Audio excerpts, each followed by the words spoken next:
and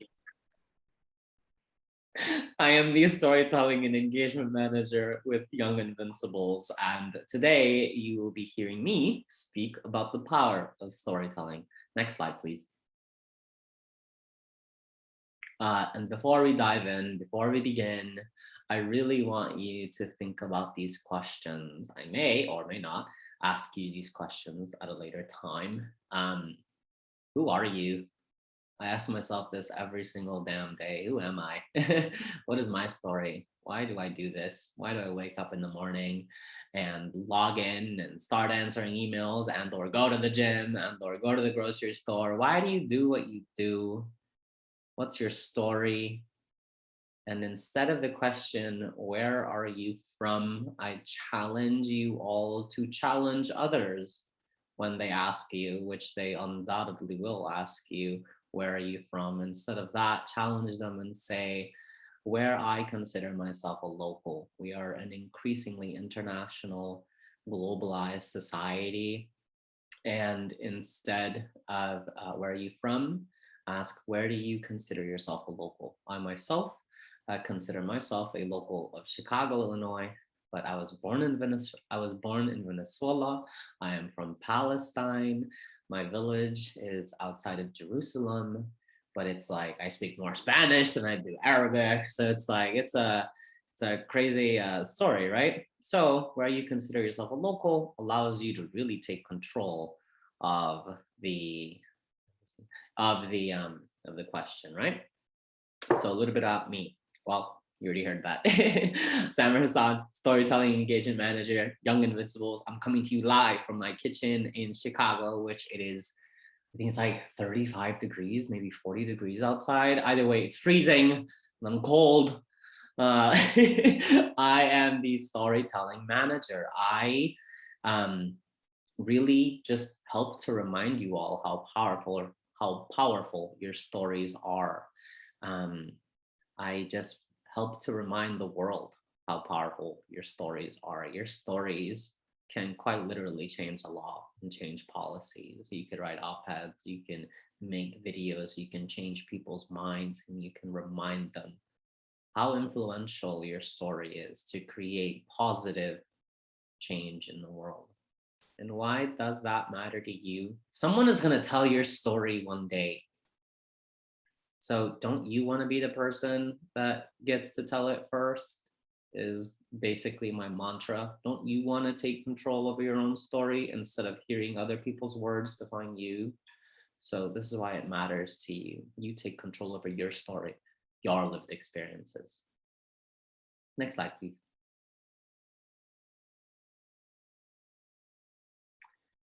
If you are able to, do you see the Slido thing? It should give you like a Slido like number that you can go on. But if not, we can just you can just pop it. No, it's the one behind. Go back, please. Yeah, number 4. Either way, it's okay. We can just talk about it, or y'all can just pop it in the chat. If you can just go on slide number 4, please. Oh, it's frozen. They're telling me it's frozen. Don't you just love computers and technology? Well, what is the most effective way to tell your story? So the options in the Slido screen, we're saying, is it data? Is it visuals? Or is it, what the other one was? It was like data, it was visuals, or it was eye contact. Can you all pop it in the chat? What do you think is the most effective way to connect with your audience? Is it visuals? Is it eye contact? Or is it data or statistics? Let's see what y'all said. I see eye contact. I see eye contact. I see audio stories. Oh, that's an interesting one. Anyone else? What is the most effective way? See, visuals. Data is also relevant. Data is indeed relevant.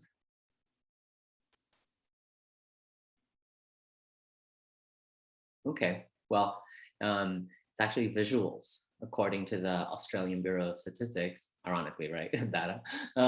According to the Australian Bureau of Statistics, visuals allow you to connect with your audience. I think it's like 80,000 times more effective than data and or visuals. Sorry, and or eye contact. So this really helps to explain like TikTok stories. It really helps to explain like IG reels. You know, you want to see this, you want to see a picture of it, you're visualizing something. So think about that next time you tell your story on whatever platform you're on. Next slide, please. So a little bit of an overview of our presentation today. Next slide, please. Oh no, next one, next one. Ah.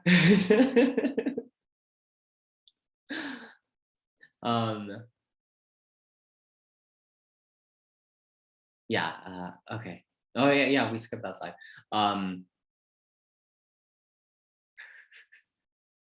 This is just all sorts of convoluted today. I'm sorry, Sammer. I've never seen this with a deck.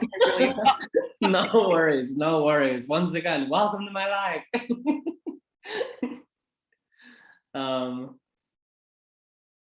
Allow it to load. I apologize, y'all. Okay, so a little bit of an overview today is what is storytelling. We'll be talking about the public narrative. We'll be talking about storytelling at Young Invincibles, why that matters, and we'll talk about next step. And then we say, it's okay, here for the last two. Oh, thank you, thank you. We will laugh together. I am the first person to laugh at myself, I swear. So I love it. Thank you. So what is storytelling? So, okay, picture it, right? You are an artist.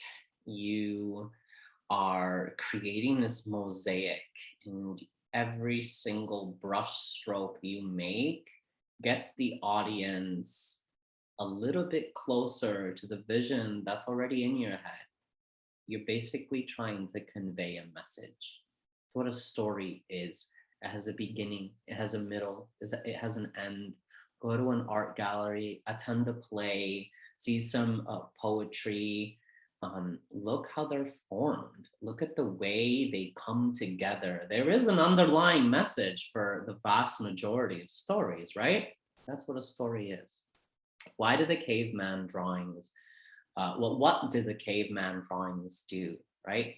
You are in this dark, dark cave, and you go inside and you're trying to, and you look up, right? And you see all these colors. You see like some hunter gatherers throwing their spears at like a deer or a woolly mammoth, or those my personal favorite, the saber-toothed tiger. My spirit animal. I'm kidding.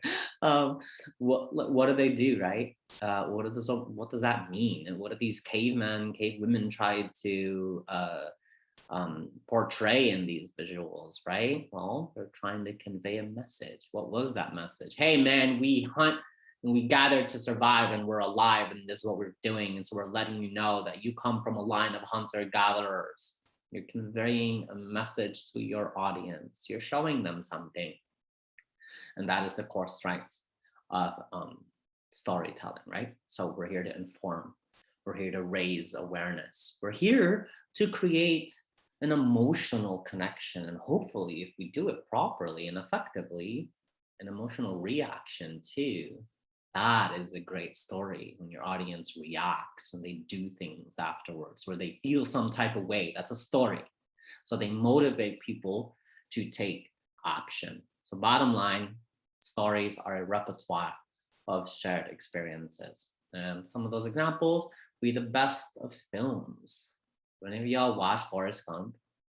Have any of y'all watched Shawshank Redemption? Those are like My favorite movies. I'm also a complete nerd, so I love Lord of the Rings. I will like quote it. Has anyone seen Dune? Like, these are amazing stories. So think of novels, think of TV, Netflix shows, your favorite YouTubers, any like news outlet stories. I go to the gym.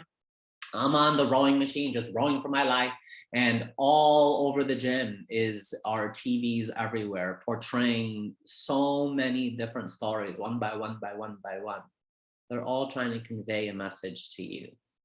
Next slide, please.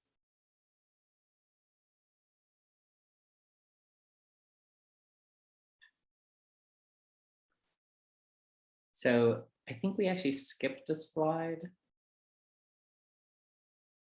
I may be wrong, but I believe there was a slide before this. Oh yeah, we skipped a lot. That one, yeah, the Cesar Chavez one.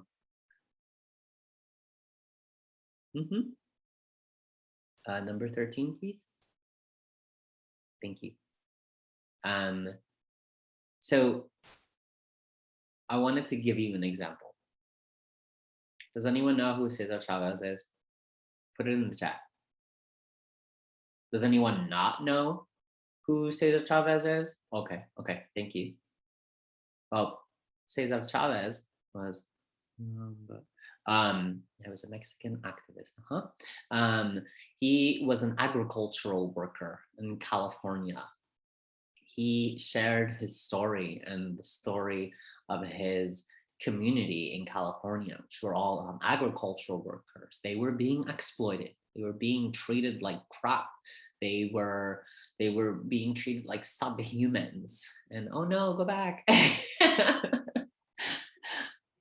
And I just love when the programs just take over. I love AI policy. Cesar Chavez was, thank you. Cesar Chavez shared his story and the story of his community, and they let the world know what they were going through in California, and the world took note, and they gathered, and they organized, and they marched, and they let the world know that they would not be, that they would no longer accept being treated like second-class citizens in the United States. And they got together and they organized, they marched, and they changed the law by telling their stories. Now California has the Agricultural Labor and Relations Act, which it's basically a policy that establishes mechanisms to protect agriculture workers in California. And that law has spread in like more or less words from within other states too. So these activists shared their stories, and this story was specifically on how they were being treated in terms of the food that they were planting and harvesting for this nation, right? This nation is built on the backs of immigrants. They just help to remind the country of its foundations, and that's what the story was. 14, please. Next slide. I'm gonna take a sip of my coffee. It's been a long day, y'all. Sammer, I'm sorry, it is totally frozen as we move from slide to slide. So I'm going to see if Phelan can join to help. Okay, no worries. Do you want me to share my screen? Maybe that can help. Able to try, that would be great. I don't know what's happening. I've never seen this before. I apologize. No worries at all. Bear with me, y'all.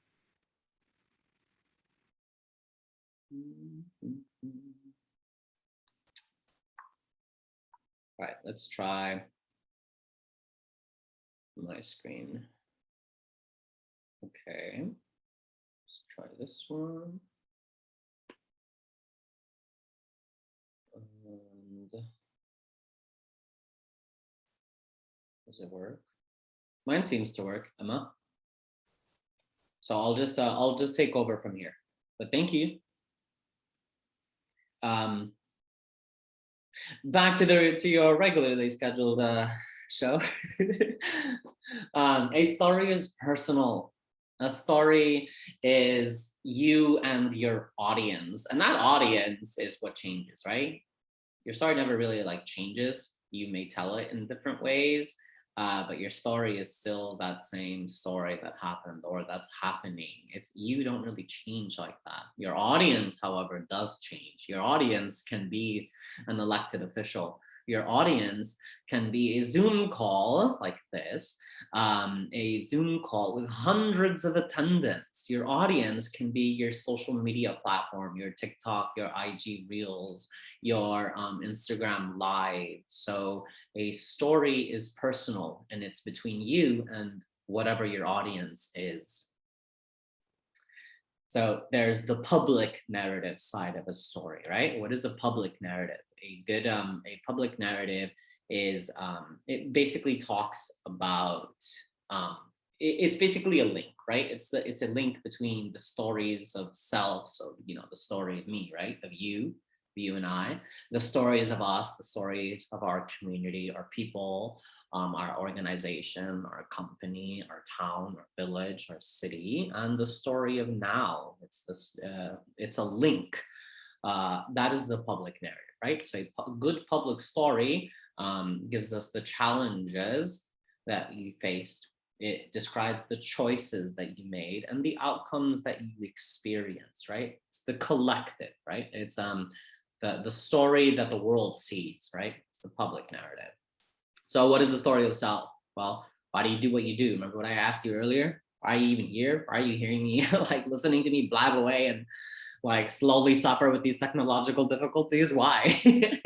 So the story is the personal experience that brought you here. You all have agency. You all decided I'm going to plug myself into this Zoom call and listen to this complete stranger blab away for an hour, 45 minutes or whatever. It's the reason why you're here right now. So you need to ask yourself, what specific events led me to this point right now? It really helps you craft your personal narrative and really like defines the why, that's it. That's what it is. Your why is your purpose. So once again, it helps you craft your personal narrative of why you have an investment in a particular issue. And it really, really offers an audience a very unique perspective on that issue. I would say the perspective of a person with that lived experience. So you become the expert. And there's the story of us. So it's what your constituency, your community, your organization has been called to act upon. It is the shared purpose, right? The story of us was your purpose. Well, what's the story of your community? What is the shared purpose of your community? Is there a shared purpose? Is there a shared goal? Is there a shared vision? So it's part of the collective story. So it's what your community, your movement, a group that you consider yourself to be a part of or connected with. It is all of that. So it tells a story that you and your audience share. And ultimately, hopefully, it really creates a sense of responsibility. It makes your audience feel their values. And it really, so you need to ask yourself, who is your audience in the first place? And this is what we spoke about earlier, right? It's you and me. I can be your audience, or vice versa, right? You're all my audience right now. It could be me and some elected official that I'm telling my story with. So you need to ask yourself, who is your audience in the first place? And then this is like the inflection point right here, right? It's the story of now. It is the challenge that this community faces right now at this very second. It's the choices that it needs to make and the hope to which we, all of us, the collective, the people, the organization, the village, the city, the municipality, the state, the country, the world, can aspire to. So if this doesn't get addressed right now, what's going to happen? What's going to happen when they go to another climate change summit and they don't come up with an agreement? Who suffers? Who suffers more than other people? So you need to talk about the story of now, right? It's that impending hovering feeling overhead, like what's going to happen? What are we going to do if XYZ doesn't happen? Or what are we going to do if XYZ does happen, right? So it creates a sense of urgency and it requires immediate action. Hopefully, You do it right, you raise awareness of the issues at hand. So it tells us a story of how it's impacting people right now at this very second, and the positive change if more people took action to address the problem. So expresses a sense of urgency to solve the problem. It identifies the action steps to help resolve the issue at hand. And then you ask, like, are these credible action steps, right? Are they practical? Are they relevant to the solution? So not only does the story just like convey us that message, but some stories, really good stories, remember how we spoke about earlier, how it allows the audience to feel some type of way, some emotion, it leads them to create some action steps afterwards. It really gives you that next steps. What are we going to do about it? This is how we can solve the climate crisis. This is how we can solve institutional racism in this country. So it gives us solutions as well. So a good story gives you a couple things. A good story interests you. A good story instructs you. It involves you. And honestly, they really inspire you. They really inspire you to create change, or to go out and fight, or to go out and advocate, or to go out and do something about it. And I wanted to give you some examples of stories at Young Invincibles. COVID Chronicles, entering college as a first-generation student. This was a Young Invincibles advocate in New York. This was in 2020, when pandemic was still in full swing. I mean, it's still in full swing right now. But this advocate spoke about how, like, what her experience was just attending college for the first time and having every single class on Zoom. Even though she was on campus, she wasn't even allowed outside her dorm room. So her entire first semester was inside her dorm room the entire time. How does that look like? Is that the college experience that we want? What can we do to get people vaccinated so more students don't have to go throughout their entire college careers inside one tiny little room? So this advocate shared her story, and this is a blog post. And then this is Alejandrina's story. Let's see if this one can play. My name is Alejandrina Guzman, and I'm the student body president at the University of Texas at Austin. My diagnosis is called dystrophic dysplasia dwarfism. It's one of the rarest kinds of dwarfism, and it only happens 1 in every 500,000 people around the world. Medicaid is important to me because I'm able to have this wheelchair to which I use to move around in the city I call home, Austin. I also have an attendant who helps me get ready every day in order so I can move around, do things throughout my day, and be a student leader at the university. If this bill becomes a law, I won't be able to be myself as a person. I won't be able to advocate for other students, and I won't be able to just go around and be a leader. That was Alejandrina's story. She let the world know of a repressive healthcare law in Texas, and how this would take away her agency as a human being. So she told us her story, but she also had action steps about it. Like, this law is going to do X, Y, Z, so you need to do this about it. And then we have another advocate who shared her lived experiences as a Black woman in Colorado, just trying to achieve a higher education degree, something that should be manageable, something that we should all have access to. But she spoke about the institutional hurdles placed in front of her as a Black woman in Colorado, and how that made her steps to college so much more difficult than they already are. This one was an op-ed called Make Higher Education Affordable for Students Like Me.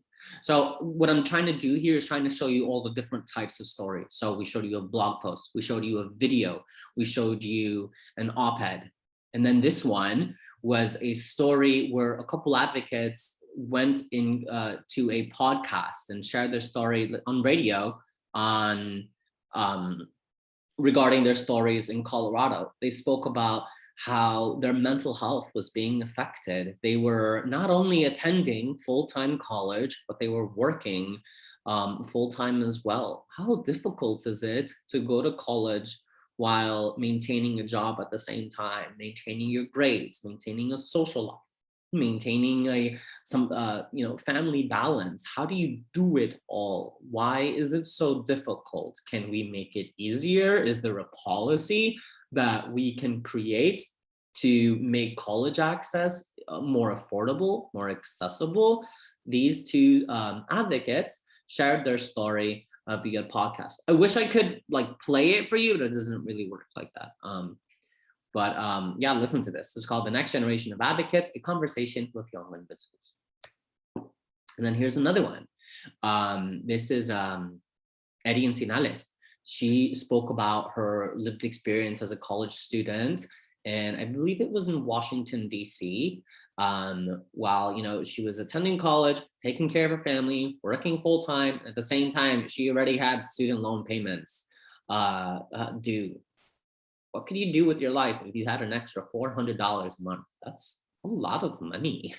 What can you do with an extra $400 a month? So not only did she tell her story, but she really created that vision for the audience. If my student debt was canceled, I would be able to do X, Y, Z. So think about that as you craft your stories. There are so many ways that you could tell your story. And I'm just trying to show you all of them. Well, many of them. So why does that matter, Elmo? Well, look at this story. As a young voter, I request early polling sites at Miami-Dade college campuses. This, a lot of college students in Miami-Dade County got together and they shared their lived experiences on just trying to exercise their rights as American citizens to go and vote, and how absolutely difficult it was to just go and do something that should be accessible to every person in this country, right? Well, it wasn't. They let the world know that even after class, where I only had 30 minutes before my next class started, I really wanted to go and vote for a very important election, but I found out that my voting site was 5 miles away in a completely different county, and I needed to drive there, and then there was no buses to get there. And so it was just you're telling your story, but you're telling the audience look at all of the hurdles in front of us. It should not be this difficult. It should be easier to vote. What if we can get some voting booths or the ability to vote early while we're at college? Well, that's exactly what they did. They got together and they shared their stories in front of the media. And who listened to them? Well, the mayor did. Under pressure, Miami-Dade mayor approves early voting for one large college campus. So now Miami-Dade County college campuses are able to have early voting. And I believe there are voting booths on campus now. So they shared their story. They talked about the story of now, right? The story of us, that collective, and the story of this is what we got to do right now to fix this damn situation, and this is what you have to do about it. So they shared their story, they brought the action steps, and it worked. So now they're able to vote there. Storytelling equals impact. Storytelling moves people. It moves legislation, so you can change laws with it. And we have done it, and we continue to do it at Young Invincibles, and at many other organizations as well. It's not just YI. It's we're all trying to fight that good fight, right? We're all trying to have that impact in order to create that just society. Well, storytelling is a great way of doing that. It moves people. It moves legislation. It moves you at the end of the day. And then here's another thing. Op-eds are pretty important. Op-eds are great. They're opinion pieces. So I could also send you all like a resource on how to write an op-ed. Maybe I could let me know, Neha or Lisa, and I could send them a resource on how to write an op-ed. Op-eds are opinion pieces, right? They discuss generally one topic, so they stay super hyper focused on one thing. Around 500, some of the longest ones I've seen are like maybe 750 words tops, but usually typically 500 to 600 words. They focus on one issue, so they have one thesis statement, and they're usually published in a newspaper or other news outlet.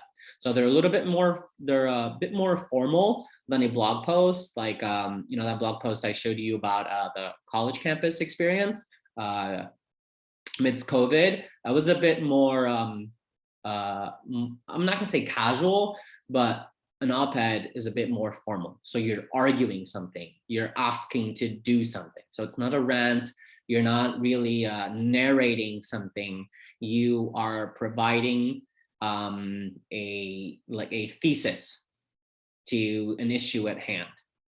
So you stay on message. That's an op-ed. And then over the course of many programs in this program, you will be learning how to tell your story through repetition. So our goal is for you to take the trainings that everyone provides you and teach your communities. This is how we can define success, right? If you take the information right now, you take your notes, you watch the recording again, I believe it's being recorded, and you really take this to heart, and then you begin to train other people. Like, hey, I shared my story with XYZ, or I wrote an op-ed and it was published here, or I wrote a blog post with Young Invincibles. I reached out to Samer and he helped get me published, and I was able to change something about the world, and you can as well. So this is what we're trying to do. We need to train the trainers. So you are advocates, you're here for a reason. You have all collectively decided, I don't like the way the world is right now, and I'm doing something about it. I want to do something about it. What more can I do about it to change the world, right? Well, today we begin to train you. Today is the trainer event. And this is a lot of what we do at Invincible. So reach out to me, hit me up. I will be your biggest advocate, and I will fight for you, and I'll help you in any way I can.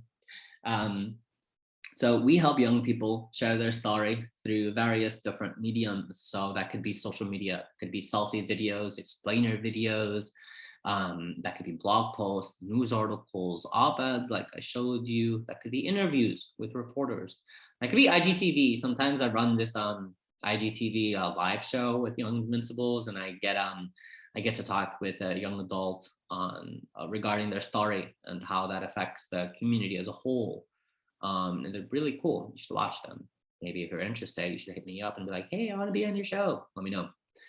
We do press releases. We do virtual conferences, virtual community events, advocacy days. I put a lot of virtual stuff because, we're still in COVID. So we're still doing a lot of digital things. And I am always down to listen to any new ideas that you may have. So if you have any creative new projects at hand, let me know. I'm always down to listen. So I wanted to take some time and share and just like talk to you all. Let me stop this. I want you all to share your stories with me, since it's more of a like a webinar type thing. I want you to take a minute or 2 or 3, put your stories in the chat if you're comfortable. If not, no worries. But it's really awesome to like think about your story and then approach it through this asset framed approach, where instead of saying I have been dealt this type of hand in life and then this is how I feel, you could switch it up and you could say something like, despite the hand I was dealt in life, I am doing X, Y, Z about it. This is what needs to be done in order to create that just society that we need to have in this country, in this world, to help out our fellow human beings. Take a minute or two. Give me a little bit of your stories. Talk to me. I hate just talking to myself. so write it down in the chat. I want to see your chats. So your name, why you do what you do, what's your story. You can just write a paragraph. Make this into like one small paragraph. It's 3:40 right now, Central Time. Take a couple minutes, but write it in the chat.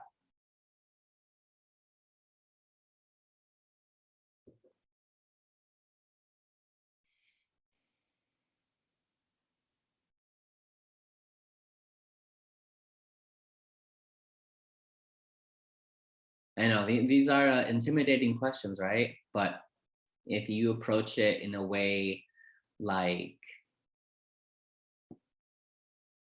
I am the expert of my life, no one can really intimidate you. Showing vulnerability is very, very, very powerful. I'll give you an example. Neither of my parents even finished their freshman year of high school. Our village in Palestine is 100% surrounded by a concrete wall with gun towers, and no one is able to get in or get out without the Israeli military commander's approval. The vast majority of the times they don't approve, so you can't really get out. Before the wall was built, my family had to flee and they went to Venezuela. And I was born there. And from there, we moved to this country, and I grew up in this country undocumented all my life.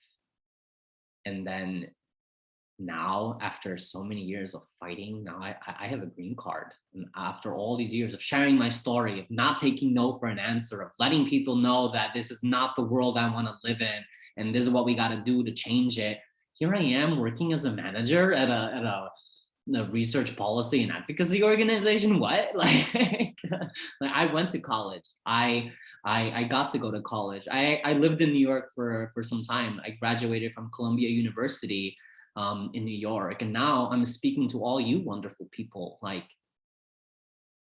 this is my story. This is just, but the thing is, this is just one of millions and billions of stories of the sheer tenacity of humanity, and that's a story, right? Oh, look at this. Okay, let's read this.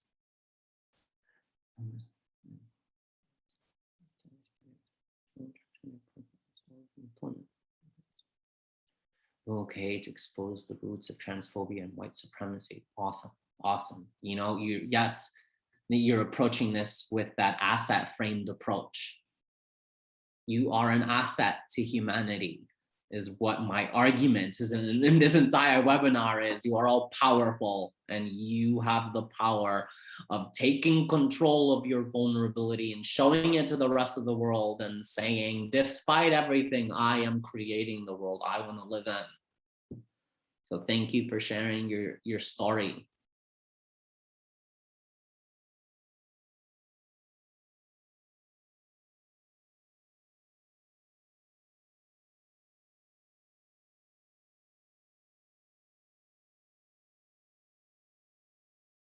Look at you. This is wow. Taking 3 classes, working part-time job. Now I'm committed to fighting stigma because it can make a person feel shame and embarrassment. That's unnecessary. Yes. Despite the hand that you were dealt in life, you're all still fighting. You're all still here, and you're so important. So thank you for sharing that vulnerability, both of you. Thank you. In the interest of time, we don't have a lot of it. I think I only have like, actually, okay. I can do one more story. Does anyone else want to share? I just want to finish the the presentation just with a quote. But does anyone else want to share their story? No pressure, but if you do, go ahead. I really want to cultivate that that safe space. And also here, I want to give you all my email address. So I really want you all to reach out to me. So if you're comfortable, we can turn your stories into a blog post or a video or an op-ed.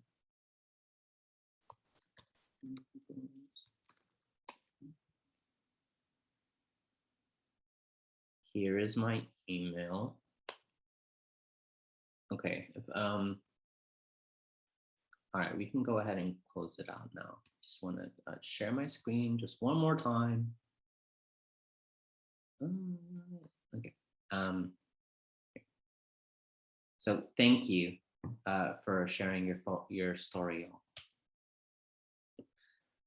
This is one of my favorite quotes.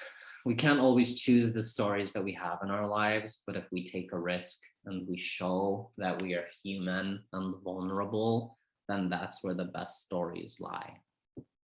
So thank you for listening to me blab away and, you know, slowly suffer via technological crises on this webinar. Do I have any questions, comments, concerns, anything? Put it in the chat. Oh, thank you. My pleasure. I really hope you all email me, by the way. It'll be great. It'll be such an honor to work with you all.